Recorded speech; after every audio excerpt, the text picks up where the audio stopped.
Okay, salamat sa Panginoon.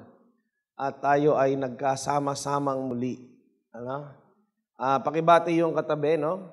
Na it's nice to be back. Sabi mo sa kanya, it's nice to be back. At sa lahat ng mga kapatid natin na nanonood sa kani-kanilang tahanan, saan mang bahagi ng daigdig, no? We are happy, no, na magkakasama tayo ngayon. Yung mga kapatid natin na nanonood sa Japan, saan ba sa Japan? Sa Chiba. No, hello din sa mga nasa Greece, nasa Libya. No, yung mga kapatid natin na naandyan sa Canada, sa United States. At yung merong nag-message sa akin, Pastor, napapanood po namin kayo rito sa Taiwan. At yung mga kapatid natin na nanonood ngayon sa Hong Kong at nagtatanong kung meron bang Powerhouse Church Hong Kong, intay-intay lang po kayo. No, yung mga kapatid natin na nasa China, especially sa Macau. Yung mga nanonood from Saudi Arabia, no, meron nag-message, nag-PM, Pastor, I'm watching from Saudi Arabia. At maraming salamat po sa inyong mga mensahe. At yung mga kapatid natin na nasa UAE, nasa Italy, nasa Qatar. At lalong-lalo na yung mga kapatid natin na naandyan sa Mindoro. No? Anthony, hello, kamusta ka dyan? April. At yung mga kapatid natin from Davao, CDO, Northern Luzon, NCR, Apple pala, Apple. Ba't ba ako laging napapa-April kay Apple? Ano? From NCR, Central Visayas, at syempre, yung mga taga-Laguna. Pwede bang pumalakpak ng malakas yung mga taga-Laguna? Kanina umaga, no, when I was preparing our message for today, no, inaayos ko yung, tapos na naman yung message, may PowerPoint. Kaya lang, inisip ko, paano ako mag-uumpisa ng mensahe? Alam niyo, every time, yung intro, minsan buo na yung message eh. Kaya lang ang tanong, paano mo ipapasok yon? So, nahihirapan akong mag-isip kung paano ko sisimulan yung mensahe. At kanina lang, nung nahihirapan ako mag-isip, yun yung naisip kong gawing intro. Ano? Nakaranas na ba tayo nung ganong pakiramdam na alam mo na meron kang kailangang gawin, kaso nahihirapan ka? No? Alam mo yung dapat mo gawin, kailangan ko ito magawa. Pinagagawa sa akin to, importante to. Kaya lang, ang hirap. Ano? Tapos hindi mo magawa. Tapos kanina, inisip ko yun, meron akong naalala. Meron akong naalalang tao na madalas kong kasama before at parang sa kanya, di ba, iba-iba tayo ng mga kayang gawin eh. Itong taong ito, parang lahat ng bagay kaya niyang gawin. Parang lahat ng bagay alam niyang gawin. Ano? Sino kaya yung tao na yun? Si Kuya Ray. Ano? Si Kuya Ray. Ang taong alam ang lahat ng bagay. Amen? No? Namimiss ko talaga yan si Kuya Ray. Nung inisip ko kasi, itong tao na to, pag merong gagawin, pagkasama ko, komportable ako. Komportable ako. Kasi, pagkasama ko yan, parang lahat ng bagay na kakailanganin, pag sinabi mo sa kanya, available siya at kaya niyang magawa. Pag kailangan mo ng driver, pwede. Pag kailangan mo ng cook, pwede. Pag kailangan mo ng mekaniko, pwede. Song leader, pwede. Drummer, pwede. Pag kailangan mo ng preacher, may mag-exhort, kahit impromptu, biglaan yan. At saka makikita mo yung kanyang mahiwagang bag. Yung kanyang mahiwagang bag na lahat halos ng kailangan mo, teka lang, pagkuha niya sa bag niya, nandun. Para siyang si ano? Para siya si Doraemon. Ano? Minsan kaya may toothpick ka pa dyan? Meron! May sabon, meron. Kutsara tinidor, meron. Ano laging nandun? Pag kailangan mo ng comedian, kailangan mo ng artista, kahit anong role papatulan, pwede siya. Ano? Kailangan mo ng manghihilot, kailangan mo ng tubero, karpintero, electrician, mason, kailangan mo ng doktor, papatulan pa rin yun. Ano? Sabi ko, ibang klase ng tao na to at namimiss ko talaga si Kuya Ray.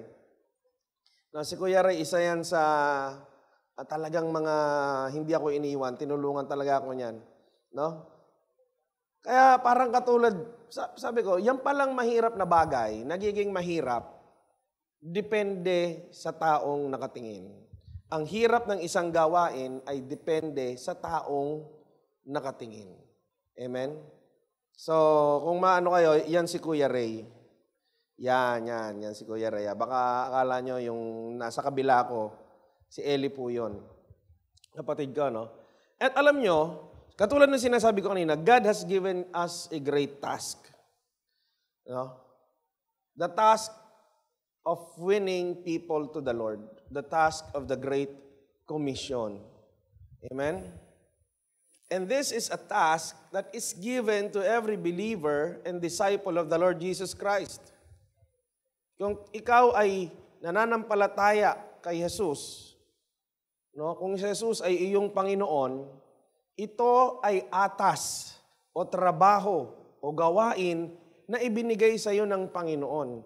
Ngayon, ano ang tingin mo sa gawain na to? No, to win souls and make disciples of all nations. Ito ba ay malaki at mahirap na gawain? Malaki at mahirap na gawain ba? Yung nga lang i-win yung isang subdivision or isang barangay, mahirap na ba yun? Mahirap na yun. Malaking gawain na yun. Pero ang ipinagagawa sa atin ng Panginoon, hindi pang interbarangay, no? Hindi pang intercity, hindi rin pang provincial, at hindi lang din pang national, kung hindi pang international. Winning souls and making disciples of all nations. Truly, this is a great task given to every believer, to every Christian, no, all around the world. Kaya ikaw nanonood, kasali ka rito. Amen? Pero katulad nung sinabi natin kanina, ang hirap ng isang gawain ay depende sa matang nakatingin. Sometimes, baka hindi yun maunawaan. Ano kayang ibig sabihin ng yung hirap ng isang gawain depende sa matang nakatingin? Kayo, may mata kayo ngayon. No? May mata kayo. Tingnan ninyo to. Mabigat ba yan? Mabigat. Para sa akin, mabigat ba yan? Hindi, para sa kanya pala. Mabigat kaya sa kanya yan? Hindi. Bitin sa kanya yan. Ano? Itong mga to, yung mga ganyang weightlifter, bodybuilder, mahina ang 100 dyan. Mahina ang 150 hanggang 200 sa ganyang kalalaking tao. 50 kilos lang to, bitin na bitin yan sa kanya. So siguro sa'yo mahirap, sa kanya hindi. Mahirap ba ito abutin? Amen. Lalo na for the rest. No? Kala mo naman ako kaya. Hindi rin. No? Mahirap din ako dyan. Pero para sa kanya, mahirap ba yan abutin? Hindi. Hello? Anong height nito? 7 flat ba ito? 7'1"? 7'4"? No, alam na alam ni Joe yan, yung mga tungkol sa height. Ay, sa basketball pala. Ano? 7'4". Simple lang, kunting talon lang sa kanya yan. Amen? Yung sa atin, sa kanya talon lang, yung sa atin lipad na yan. Amen? Ang magsulat ba ng ganito ay madali? Siguro sa atin, sobra naman kayo, kung nahirapan pa rin kayo dyan, grabe naman, cursive. Pero naalala nyo, nung grade 1 ka pa lang, hangang-hanga ka, uy, ano na yun, kabit-kabit na yung sulat nun. Ganun yan eh, no? Sabi, uy, dikit-dikit na yung sulat nun, iba na yun, bawal na yung ganyan. Para sa mga ganitong edad. Para sa kanila, ang hirap-hirap na nun. So, ang hirap ng isang bagay ay depende sa matang tumitingin. No? Ang kahirapan ng isang bagay depends upon the person. Kaya alam mo si Lord, gusto kanyang pagalingin. Gusto kanyang palakasin. At gusto kanyang maging wise. Amen? Gusto kang i-level up ni Lord. Comment mo dyan, gusto kang i-level up ni Lord. Amen? Kasi bakit? Yung ipinagagawa ni Lord is a great task of winning souls and making disciples written in Matthew 28:18-20. Ang sabi ng Panginoon, and Jesus came and spoke to them saying, all authority has been given to me in heaven and on earth.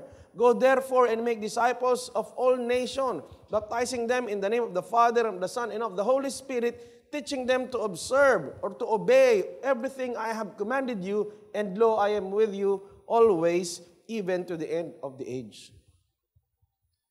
So to win souls and make disciples of all nations, napakalaking gawain ang pinagagawa sa atin ng Lord. At ito, sa ating paningin, ay talagang napakahirap.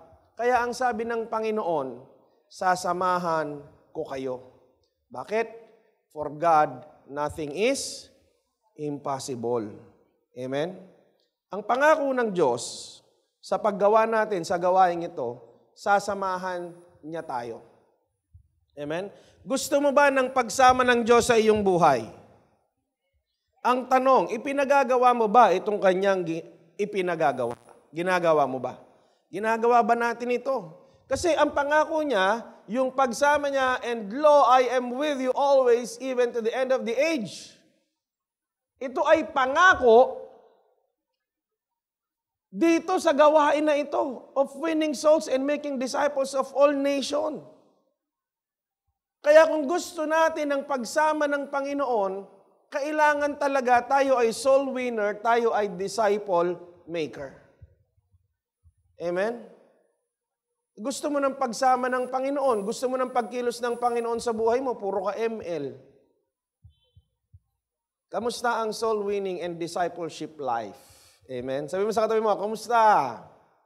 O comment mo dyan, kamusta? Amen? Let us be sure that we have a heart and life for the Great Commission. Ngayon, bakit kaya ito pinagagawa sa atin ng Lord? Alam mo, I want us to see the other side of the coin.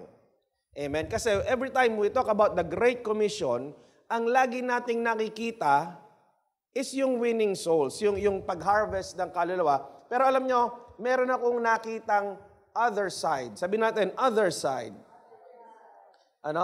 Ng Great Commission.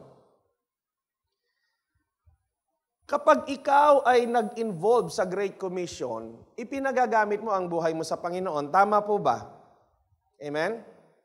Kaya lang ang tao, minsan ang gusto ganito. Bago niya ipagamit ang buhay niya kay Lord, bago niya ialay ang kanyang buhay kay Lord, ang gusto niya, ayusin muna yung buhay niya. Amen? Gusto ko, ayusin muna yung buhay ko, tapos tsaka ako gamitin. Tama naman din yun. Maganda rin naman yun. Kaya lang, kung gusto mo, na ayos ka na muna talaga bago ka gamitin ni Lord. Baka rapture na, second coming na. Hindi mo pa pinapagamit ang buhay mo. Amen? Sapagkat palaging magkakaroon ng diferensya sa ating buhay bilang mga tao. At kung iintayin mo yung perfect situation in your life, or even the perfect condition in your life before you totally commit and surrender your life para gamitin ng Panginoon, hindi po yun mangyayari. Alam nyo, even in business, walang negosyante ang uunlad ng palaging mag-iintay ng perfect situation, perfect condition bago niya simulan yung kanyang negosyo. Sapagkat hindi yun darating. Amen? Palaging nagkakaroon ng aberya. Baka ngayong buwan, okay, next month, hindi. Tigil ka uli. Amen? Alam nyo, pag binigay natin yung buhay natin sa Panginoon, gagamitin niya yan at babaguhin niya yan. Amen? I want us to see those two things. Gagamitin niya yan at babaguhin niya yan. Minsan, ang gusto natin, babaguhin muna, tsaka pa gagamitin. Amen? Pero, hindi po ganun. Halos sabayan gagawin ng Lord. Halos sabayan pangyayarihin ng Panginoon. Hindi yan babaguhin muna bago tsaka gagamitin. Sapagkat, alam mo, yung ginagamit ng Panginoon, yung mga buhay na pinagagamit natin sa Panginoon, yung pagpapagamit natin, gusto ko makita nyo to, yung pagpapagamit natin ng buhay natin sa Panginoon, kadalasan ito rin yung instrumento sa pagbabago ng buhay natin. Amen? Ang paggamit ni Lord sa buhay natin ay siya ring instrumento niya madalas sa pagbabago ng buhay natin. Kaya kung iintayin mong baguhin ka muna, bago mo ipagamit o ialay o ibigay ang buhay mo, baka rapture na o baka second coming na, hindi pa nangyayari. Amen? Para pong ganito yan. Madalas sabihin sa amin ni Bishop Oriel yung driving school analogy. Amen? So, bago ka maging driver, amen, bago ka maging driver, lisensyadong driver, nag-aral ka munang mag-drive. Amen? Ito tanong, paano ka natutong mag-drive? Anong ginawa mo? Basic na sagot, ano kaya? Huwag mo na yung nag-practice kasi, eksaktohin natin yung word. Nag-drive. Amen? Nag-drive.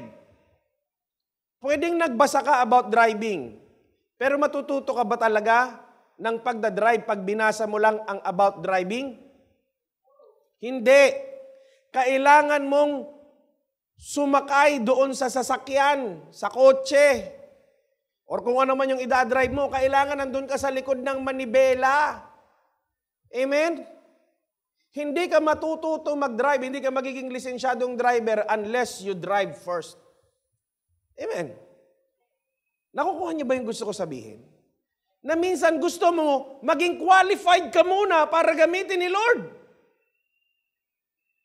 Gusto mo para maging license ka agad gamitin ni Lord. Ang sinasabi ni Lord, parang ganito yan, driving school yan. Gusto mo nandun agad sa'yo yung level, na andun agad yung pagpapagamit mo ng buhay. Para mo masabi yan na maging qualified ka, ipagamit mo na. Amen? Ang problema natin, gusto natin muna yun. Ayusin muna ako ni Lord, itama ni Lord yung buhay ko. Dapat parang ang dami mo munang alam.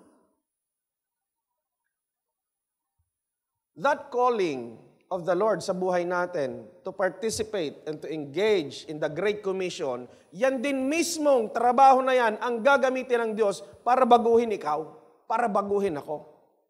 Amen? Kaya tayo minsan na nangyayari, maraming Christian, puro kwento lang ang kayang gawin.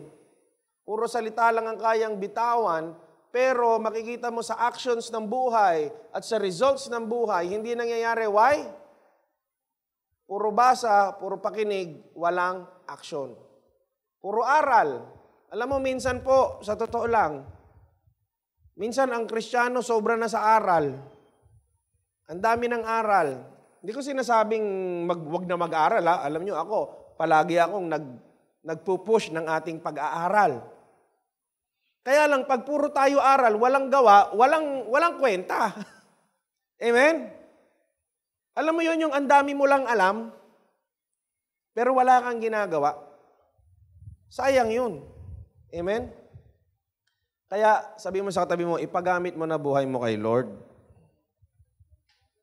Ang tagal mo nang nagre-ready. Diyos ko naman. Baka next week, second coming na. Baka next year, kung kailan man. Hanggang ngayon, nagre-ready ka pa rin. Alam mo yun, ano? Grabe. Tagal nang naghahanda. Alam niyo, sabi ng Panginoon, Matthew chapter 4, verse 19, "Follow me and I will make you fisher of men." They immediately left their nets and followed Him. Gagawin daw ano? Gagawin tayong ano ni Lord? Gagawin tayong fisher of men. Amen? At sinong gagawa, sabi? Ikaw ba gagawa? Sabi niya, sikapin niyo maging mangingisda. Trabahuhin niyo maging mangingisda. Ganun ba? Sinong kikilo? Sabi nun, and I will make you. Si Lord. I will make you fisher of men. Ulitin nga natin, sabi natin sabay-sabay, I will make you. 1, 2, 3, go. I will make you. Eto tanong, do you allow God to make you? Alam mo, yung fisher of men, ikaw yan when you engage in the Great Commission. Yung binasa natin kanina, tama? Ikaw yan, fisher of men ka, if ginagawa mo yung Great Commission. Ang sabi rito, I will make you. God shall make you to become fisher of men. Tayo, si Lord gagawa sa atin to become this. Amen? Ang problema, minsan gusto natin in our own efforts, tayo na lang. Gusto natin muna nga, hayaan nyo muna baguhin ko yung sarili ko. Sinong nakarinig na nun? No? Hayaan nyo muna mabago ko sarili ko. Hayaan mo muna mabago yung sitwasyon ko. Kapatid, kailangan mo si Lord. Amen? Kapatid, kailangan mo si Lord. Kailangan mo si Lord. No? Comment natin dyan. Sabi mo, kailangan mo si Lord. Sabi natin lahat, kailangan mo si Lord. 1, 2, 3, go! Kailangan mo si Lord. Alam mo, kapag ikaw, hindi pa ba tayo minsan nagsasawa that you have tried doing it by yourself? Amen? Maaring ikaw na nanonood dyan ngayon o ikaw na nakikinig ngayon dito, ang tagal mo nang nagtatry by yourself. And look where you are. Look where we are. Amen? Tagal na. Alam mo, yung total surrender, no? If you want God's 100% move in your life, kailangan ikaw din 100% surrender kay Lord. 100% ka ba kay Lord? Amen? 100% ba tayo sa Panginoon? Sinong mas masusunod sa buhay natin? Ikaw o ako? Gusto mo ng himala ng Diyos, gusto mo ng pagkilos ng Diyos, pero ayaw mo ng pagsunod sa Diyos. Nakakahiya naman yun sa Panginoon. No? Ano daw gagawin ni Lord sa atin? To become fisher of men. At alam nyo, for us to become fisher of men, para tayo magalaw ni Lord, maayos ni Lord, napakalaking trabaho ng puso. Amen? Kasi alam mo, hindi lahat ng gumagawa, hindi lahat ng nagtatrabaho, ay magiging okay kay Lord. Palagi nating naririnig, when the heart is wrong, everything is wrong. Kasi it's not always about your action, it is also about your motives. Sabihin nga natin lahat, motives. Pag mali ang puso, mali ang lahat sa Panginoon. Kaya marami ang pwedeng ma-disqualified. Abay, active naman, ang dami namang ginawa. But God is not after your accomplishments. Alam mo kung anong magiging accomplishment kay Lord? That is the accomplishment of your life. Yung ikaw, yung naayos. Alam mo kung bakit? Ano man kasi yung ma-accomplish mo sa labas, ay dahil yun sa na-accomplish ni Lord sa loob. Amen? Kung ano man yung mangyayari sa labas ng buhay mo, kung ano man ang sitwasyon ng iyong outside, commonly, this is because of the things that is from the inside. Tanungin mo katabi mo, anong nasa loob mo? Alam mo, ganito yan yung magiging output sa labas mo ay ang mga bagay na dahil sa nasa loob nito at nasa loob nito. Ngayon ito tanong, ano nasa loob niyan? Yung totoong nasa loob niyan. Kasi, again, sabi rin ng Bible, Book of Jeremiah, ito deceitful, itong puso na to. Sometimes gusto nito paniwalaan, hindi, all out ka kay Lord. Yung totoong laman nito, no, lumalabas sa buhay. Amen. Kaya sayang kapag kamali ito, hindi counted. Amen? Kaya ang sabi ng Lord, 1 Corinthians 13:3, for the Lord does not see as the man sees, for man looks at the outward appearance, but the Lord looks at the heart. Ito yung 1 Corinthians, 1 Samuel yung kanina, 16:7. 1 Corinthians 13:3, if I give all I possess to the poor and surrender my body to the flames, but have not love, I gain nothing. Sipin mo, ibinidinonate na lahat ng pag-aari. Isinuko ang buhay, hinayaang masunog. Inialay ang buhay. Pero pag hindi pagmamahal ang dahilan, walang saysay. Amen? Walang saysay. So itong Great Commission na to, kung gawin mo man, pero sala puso, sayang lang. Amen? Alam niyo, posible may mga nagpapalaki ng church. Baka minsan, kaya sabi, bantayan natin ang puso. Baka minsan, ang nadadrive na para maging malaki yung church. Amen? Soul winning is not about creating big churches. It's not about creating mega churches. Ito po ay tungkol para sa buhay ng mga kaluluwa na madala at maibalik sa Panginoon. Kahapon sa mentoring, meron akong ginawang example. Kunyari ako bilang ama, ako ay meron 2 anak, si Jeday at si Judah.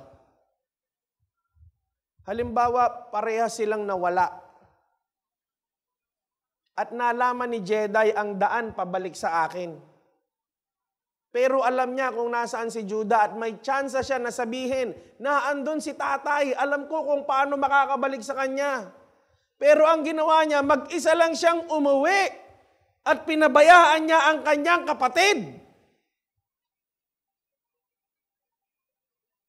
That is the Great Commission. That is soul winning. Yun po yung puso na nararamdaman ng Ama. Na tayo bilang nagmamahal, kaya ang sabi, no, yung the Great Commandment, love God and love people because this is your brothers. Amen?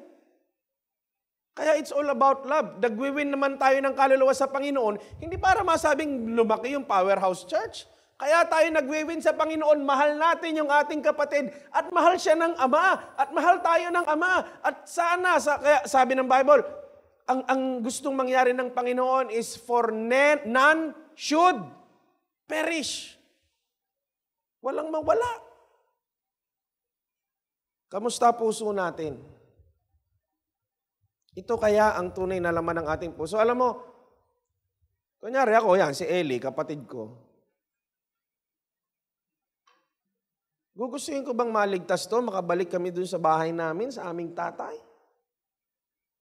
Bilang kapatid. Hindi ba para ang magiging pakiramdam mo dun, isang obligasyon? Na kung hindi mo magagawang siya ay mailigtas, malulungkot ka, iiyak ka. Amen? Kapag naandun, nabubuhay sa kahirapan, sa kamalian, yung iyong kapatid, matutuwa ka ba nun? Yun yung compassion. Amen? Kaya ngayon tayo, pagtitingin sa ating kapwa na alam natin na talagang hindi pa nakakabalik sa isang tamang relasyon sa Panginoon o walang tamang relasyon sa Panginoon, ang maramdaman natin, compassion. Kasi hindi, kailangan niya ang Panginoon, kailangan niya ang Ama. Kaya tayo, sa totoo lang, pag pinagamit natin yung buhay natin in soul winning, tayo mismo, binabago ni Lord yung ating puso, maging katulad ng puso niya. Napakahirap mag-soul winning at mag-disciple. Kapag ginagawa mo yan dahil sa trabaho lang, masabing may 12 ka, kasi kailangan primary 12 ako, ginawa ko 12 ni pastor. Kailangan ko makapag-produce ng 12. Yun yung trabahong nakakapagod. Amen? Nakakapagod yun. Alam mo kung anong trabaho hindi nakakapagod? Napapagod. Lahat ng tao napapagod pero hindi sinusukuan. No. Alam mo kung ano yun? Kaya dun muna tayo sa mga normal, ha? Yung mga special case, hindi muna kasali. Dun muna tayo sa normal case. Okay? Kasi maraming pilosopo dyan. Sabi, ako hindi naman No. Although hindi naman pilosopo yun, naranasan talaga nila. Ano yun? Ano yung mga trabaho hindi sinusukuan? Maging tatay, maging nanay. Amen? Mapapagod ka, yes. Minsan nga, magbubunga nga ka Pero bukas, nanay ka pa rin sa anak mo.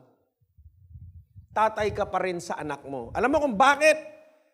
Ginawa mo yan, hindi kasi parang naging obligasyon lang, parang primary 12 nga, kailangan Sabi, 12 ako ni pastor, kailangan makapag-raise up ako ng 12. Pero kapag ikaw merong compassion sa puso mo, nararamdaman mo yung pag-ibig ng Ama na paghanap niya dun sa kanyang mga anak na nawawala.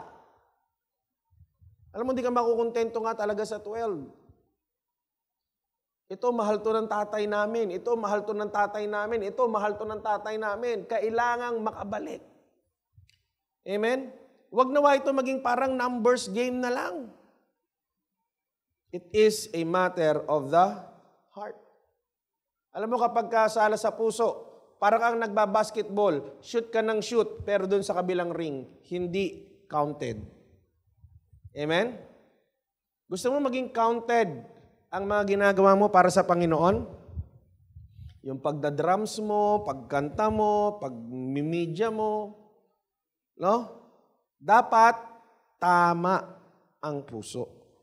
Amen? Sabi mo sa katabi mo, dapat tama ang puso. Ngayon, ito tanong, tama ba ang puso? Kaya kailangan natin ang tinatawag na spiritual overhaul. Amen? Kailangan nating hayaan makakilos ang Diyos na ayusin yung buhay natin. At kadalasan niyan, kailangan mong pumasok sa gawain ng Panginoon at ipagamit ang buhay mo sa Panginoon dahil sa pagpapagamit mo ng buhay mo sa Panginoon, diyan ka rin babaguhin ng Panginoon. Amen? Gagalawin ni Lord yung buhay mo pag hinayaan mong ipagalaw ito. Meron akong analogy. Nung araw, sino nakakaalala nung van natin na silver? Yung Versa van, yung Mitsubishi. Pinagawa ko yun, yung gulong. Ngayon, parang nag-stack up siya. Ngayon, yung mekaniko ko, si Tisoy. No, kung makikita niyo yung si Tisoy, napakaputi po nun. Pinapalo niya yung gulong para matanggal. May kailangan siyang ayusin. Hindi makuha ng maliit na martilyo. Kumuha siya ng mas malaking martilyo. Hindi pa rin matanggal. Hanggang kumuha na siya ng maso, pinagpapalo niya, ang lakas na ng palo, ayaw pa rin matanggal. Ang tagal pinapalo, pinupukpok, palaki ng palaki yung pinapalo sa kanya. Bakit? Ang tigas. Sabi mo sa katabi mo, tigas ka ba? Alam mo yung matitigas? Palaki ng palaki ang ipinapalo dyan para matinag. Amen? Kaya minsan, alam mo, palaki ng palaki yung mga palo sa buhay natin eh. Alam mo bakit? Ayaw mong bumigay. Sabi mo sa katabi mo, bumigay ka na. Bumigay ka na kay Lord. Hindi ka ba nahirapan?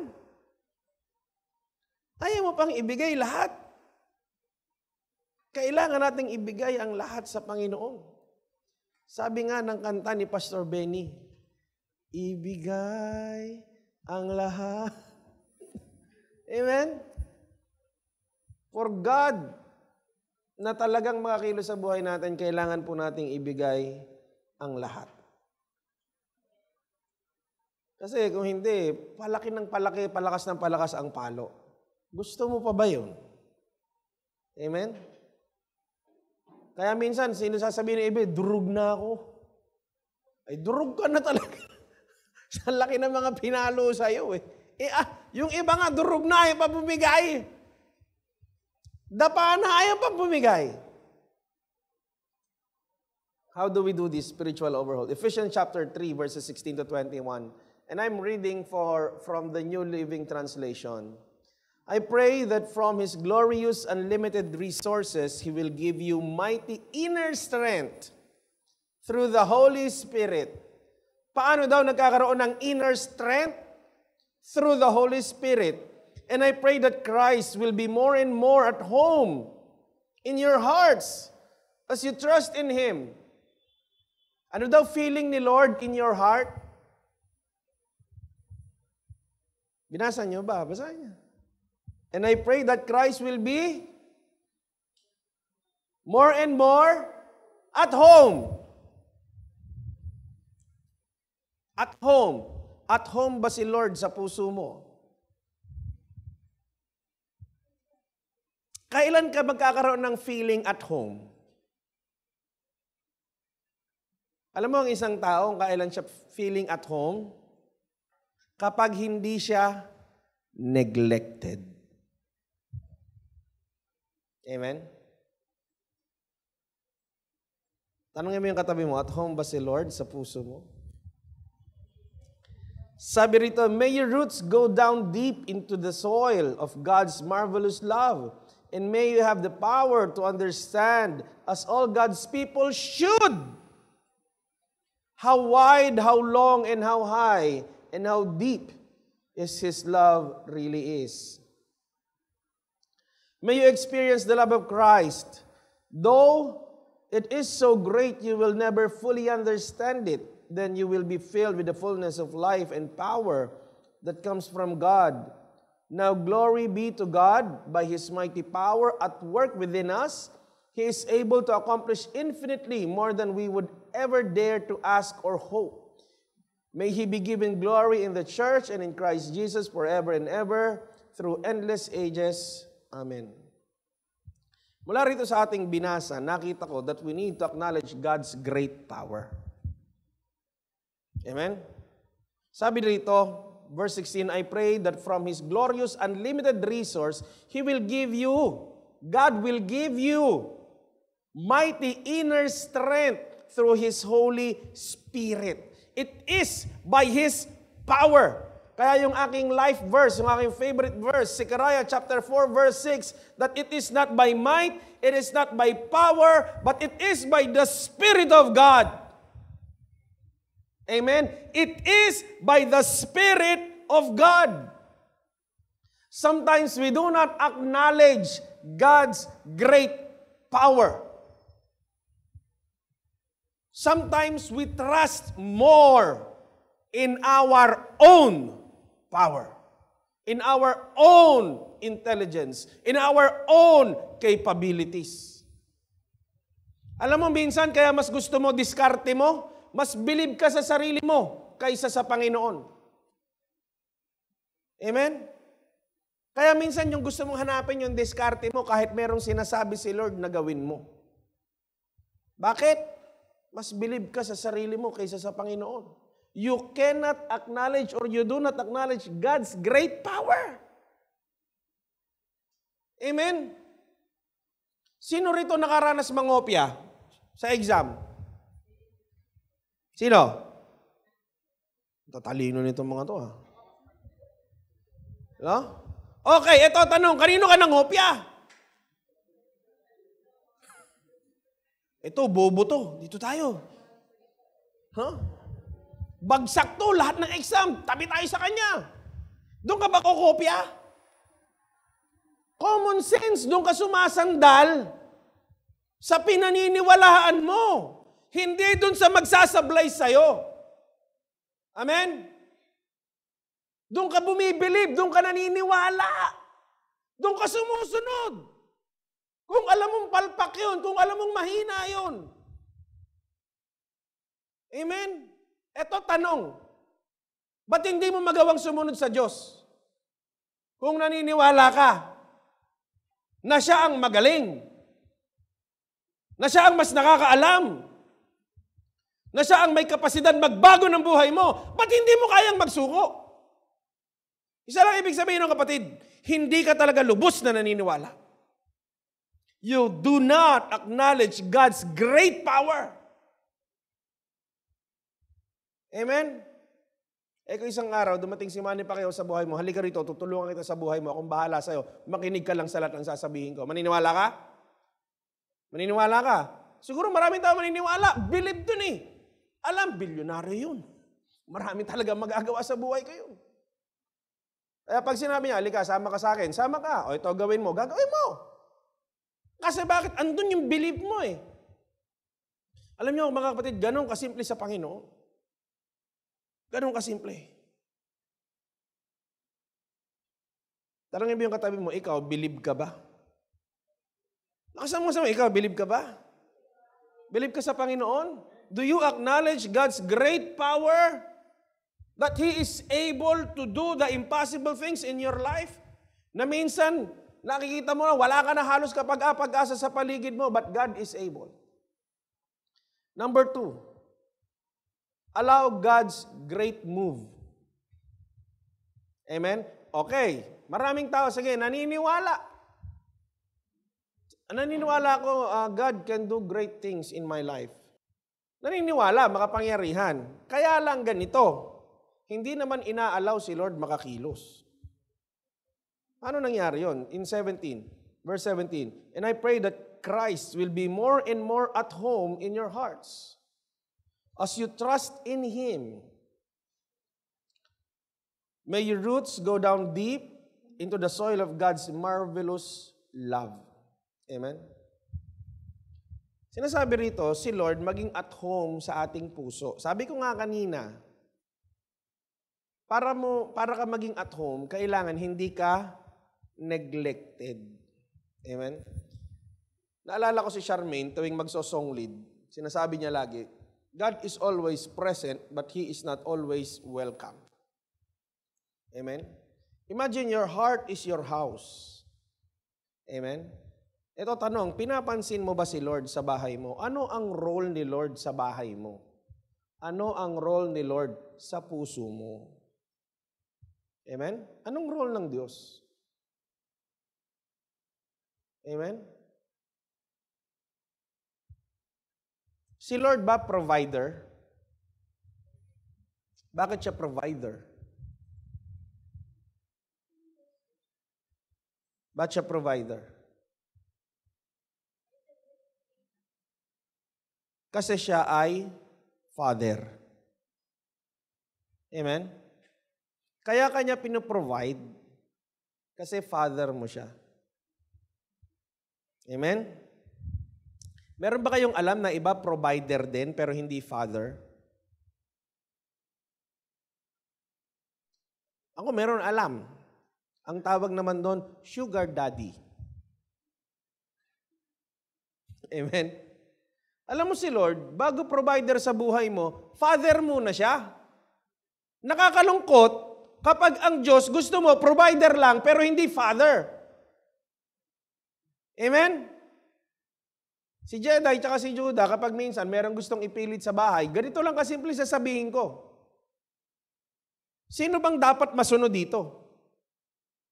Pero meron siyang gusto ipilit, katulad kagabi, nakakita ng gulay na naman. Ang tanghalian namin, gulay. Ang hapunan, may gulay. Andun ka, Eric, no? Ano sabi niya?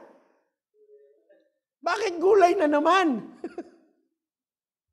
Sabi ko, kung anong nasa lamesa, kung ano ang pagkain dyan, yan ang kakainin. Hindi pwedeng mamili. Bakit gulay na naman? Sasabihin ko lang, sino ba ang dapat masunod dito? Bakit? Ba't ko kaya sabihin yun? Kasi ako, Father. Nakakalungkot para sa maraming tao, gusto nila yung pagiging provider ni Lord, pero hindi nila tanggap yung pagiging Father ni Lord. Amen? They do not allow God's great move in their life. May gustong gawin ng Diyos, ayaw mo payagan. Mas gusto mo gawin yung gusto mo gawin, hindi yung gusto gawin ni Lord. Amen? Kaya minsan, kaya ang nangyayari, mas secured kasi tayo sa paraan natin, kaya nangyayari minsan, sabog-sabog na yung buhay natin, wasak-wasak na yung buhay natin, durug-durug na yung buhay natin. Pag sabog na lahat, tsaka tayo iiyak kay Lord. Sabihin natin sa Panginoon, Lord, bakit? Minsan gusto siguro ibalik ni Lord yung tanong sa atin, bakit nga ba? Bakit ba kasi hindi ka dito dumaan sa sinasabi ko? May pinadadaanan ako sa iyo, mas pinili mo yung daan mo, tapos tatanungin mo ako ngayon, bakit? May nakita akong comment, post sa Facebook. Sabi, magpapakagumon ka sa bisyo. Magiinom ka araw-araw, magyoyose ka araw-araw, magdodroga ka pa ganyan. Tapos nung tumanda ka, nung nagkasakit ka, tatanungin mo ang Panginoon. Sasabihin mo, Panginoon, bakit mo ako binigyan ng pagsubok na ito? Sabi, mag-isip-isip ka nga. Amen? Si Lord ba talaga ang nagdala niyan sa buhay mo? Sino maraming mga dinadaanan ngayon? Alam niyo tayo, maaring ikaw, kayong nanonood dyan, maaring ako. May mga dinadaanan tayo sa buhay. Ngayon, medyo lingunin lang natin ng konti sa mga dinaanan at nangyari sa buhay natin. Ito nga kaya ay pagsubok ng Panginoon na dumating sa buhay natin? O kaya ka na andyan kasi ikaw ang nagpunta dyan? Think about it. Amen? Comment mo dyan, think about it. Amen? Let God direct your move. Amen? Kasi alam mo si Lord, parang coach sa gym yan. Yan ang mangyayari yan eh. Parang coach sa gym. Sino mga nag-gym? Ako, nag-gym ako eh. Isang beses. Ano? Alam mo yung mga nag-gym, merong coach, sasabihin nila, ito yung gawin mo. Kailan magkakaroon ng epekto yung sinabi nila, pag ito ginawa mong exercise ito, lalaki yung bicep mo, magkakaroon ka ng abs, o lalaki yung build mo. Kailan mangyayari yon? Kapag ginawa mo yung sinabi niya. Pero kahit anong sabi niya dun sa nagpapa-instruct, pero hindi ginagawa, magkakaroon ba ng effect yun? Walang effect yun. Amen? Ang power ng salita ng Lord sa buhay natin ay nasa paggawa natin sa Kanyang salita. Amen? Gusto mo yung word of God? Huwag mo gawin parang ano yan. Huwag mo gawin parang bulong. Alam mo yon, yung bulong sa mga albularyo? Huwag mo gawing bertud ng mga agimat yan. Ibubulong mong ganyan. Merong kang sakit sa kamay, bubulungan mo. Babasahan mo ng word of God. Although yes, there are miracles, no? Through God's words. Kaya lang alam mo, gusto mo yung epekto ng salita ng Diyos, nasa paggawa ng salita ng Diyos. Gawin mo ang salita ng Diyos. Sundin mo. Sabi mo sa katabi mo, sundin mo. Number 3, yan, last 2. Understand God's great love. Amen? Hindi kasi natin minsan lubos maunawaan kung gaano katindi yung pagmamahal ng Panginoon sa buhay natin. Amen?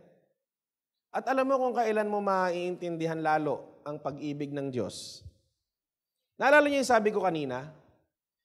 Mas mababago ang buhay mo kapag pinagamit mo ang buhay mo. Amen? Yung sa Great Commission, naalala niyo yun? Yun yung pinaka-thought nun eh. Kasi minsan, ang gusto nga natin, ipapabago muna bago ipapagamit. Ang sinasabi ko, para mas mabago, ipagamit. You know why? Kapag pinagamit mo yung buhay mo sa Panginoon, mas maiintindihan mo ang pag-ibig ng Panginoon. Naalala niyo yung kasabihan, tell me and I forget, show me and I remember. Anong kasunod? Involve me and then I understand. Amen? And may you have the power to understand as all God's people should. How wide, how long, how high, and how deep His love really is. Amen? Kapag pinagamit natin yung buhay natin, especially in the Great Commission, in winning people to the Lord, in bringing people back to the Lord. Yung sinasabi ko, yung maramdaman mo yung compassion sa kapwa, na kaya ka hindi nagso-soul winning kasi para ka magkaroon ng 12, para masabing sa leader ka, primary leader ka, or para lumaki yung church. Kaya ka magso-soul winning at kaya ka magde-disciple ng tao kasi nasa puso mo yung compassion ng Panginoon to seek and save the lost. That everything that we do is an action because of love. Amen? Na kaya natin yung ginagawa dahil sa pag-ibig. Pag-ibig sa mga kapatid na nawawala at pag-ibig sa Ama na naghahanap ng kanyang nawawalang anak. These things should be the motivation in doing the Great Commission? It is love. At kapag naunawaan natin yung pag-ibig ng Panginoon, yan, mas lalong mababago yung buhay natin. Mas mauunawaan natin kung bakit natin dapat gawin. Na minsan baka nagagalit na sa akin yung iba, oy, mag-soul winning tayo, oy, mag-disciple tayo, o kailangan natin mag-akay ng kaluluwa, o mag-raise up ka ng 12, o kailangan natin madala sila sa training. Ang dami naman dapat gawin. The Great Commission is a great task. We need to be prepared. Pakalaki ng gawain. Alam mo kung bakit? Hindi aayaw ang kaaway sa labang ito. Nakakalungkot na maraming Kristiyano ang sumusuko, samantalang ang dyablo hanggang ngayon ganadong-ganado pa. Tapos ikaw, sumuko na. Sabi mo sa katabi mo, huwag kang sumuko. Comment mo dyan. Comment mo dyan. Huwag kang sumuko. Napakalaki ng pag-ibig ng Diyos. And we must first learn to understand people before we can learn how to really help people. Kapag ang tingin natin sa mga yan ay numero na kailangan mong idagdag sa G12 mo, kapag ang tingin mo dyan ay numero na kailangan mong madagdag sa cell group mo, you do not understand God's great love. Hindi mo matutulungan yan tao na yan. Bakit? Ang tunay na kailangan ng taong yan ay walang iba kung hindi ang Panginoon. Ikaw ay instrumento lamang. Mas kailangan mo yang ilapit sa Panginoon kaysa sa iyo. Minsan, ang nangyayari sa mga cell leader, hindi ko sinasabing masama ito, kailangan talaga malapit sila sa iyo. Kaya lang minsan, ang gusto mo malapit sa iyo, pero hanggang ngayon, malayo pa rin sila kay Lord. Nagpapagod ka lang. Nailapit mo sa iyo, pero hindi mo nailapit sa Lord. Sinuhulan mo ng sinuhulan, pinamerienda mo ng pinamerienda. Kaya minsan, nagtataka ka. Ang dami ko nang nagastos sa mga to. Nakailang pamerienda na ako. Ilang beses na akong inutangan. Nagpa-load pa. Mag-zoom daw kami. Ang kapal.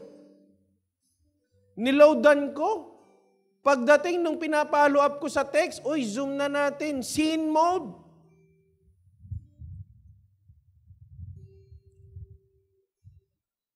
Kasi minsan, alam mo, para mo mas maunawaan yan, kailangan, maunawaan mo na ang kailangan nila ay ang Diyos higit sa iyo. Kapag nalaman nila yung tamang connection nila sa Panginoon. At saka susunod siguro sa iyo yan. Lastly, number 4. Accomplish God's great plan. Pag ginawa natin yung mga bagay na yan, yung 4 points natin, hanggang makarating tayo rito, accomplishing God's great plan. Alam mo ang plano ng Diyos, sabi rito, verse 20, Now glory be to God by His mighty power at work within us. He is able to accomplish infinitely more than we would ever dare to ask or hope for. Kaya parang sa atin, ang tindi-tindi nitong gagawin natin na Great Commission of winning souls and making disciples of all nations. Ang laki-laki nito, sinasabi ng Panginoon, hindi abot ng isip mo ang kaya kong gawin. Na maaaring sa tingin mo, mahirap yan, pero sa akin, kaya yan, magtiwala ka lang, sasamahan kita.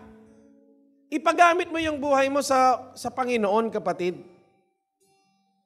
At sa pagpapagamit mo ng buhay mo na yan, dyan din babaguhin ng Diyos ang buhay mo. Magtiwala ka kasi sa Kanya. Ibigay mo na ang lahat. Trust His ways.